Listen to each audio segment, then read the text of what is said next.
চারিদিকে শুরু হয়েছে হলুদ বৃষ্টি। সকালে ঘুম থেকে ওঠার পরই দেখা যাচ্ছে যে বাড়ির উঠানে বা গাছের পাতায় হলুদ হলুদ জলের ফোঁটার মতো পড়ে থাকতে। আপনারাও নিশ্চয়ই লক্ষ্য করেছেন, শীতকাল থেকে বসন্তকালেই বেশি দেখা যায় এই হলুদ বৃষ্টি, তাই না? আপনার বাড়িতেও হচ্ছে নাকি এরকম হলুদ বৃষ্টি? কিন্তু কেন হচ্ছে বলুন তো, চলুন জেনে নেওয়া যাক।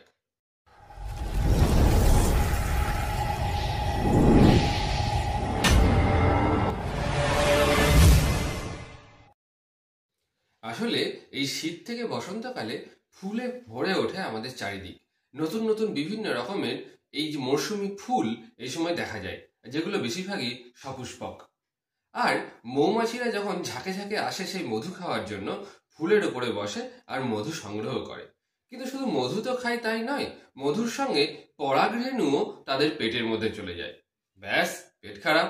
আর মৌমাছিরা যখন সেই ফুলের মধু খেয়ে ঝাঁকে ঝাঁকে উড়ে যায়, তখন সেই পেট খারাপের জন্য তারা মল ত্যাগ করে আকাশে উড়তে উড়তে।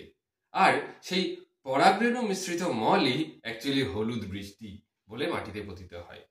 তাই ভয় পাওয়ার কিছু নেই, এগুলো খুবই স্বাভাবিক ঘটনা। কে কে বাড়িতে এরকম হলুদ বৃষ্টি দেখেছেন কমেন্টে জানাতে ভুলবেন না। আর ভিডিওটি যদি মনে হয় ইনফরমেটিভ, তাহলে লাইক ও শেয়ার করার অনুরোধ রইল। ভিডিওটি দেখার জন্য ধন্যবাদ।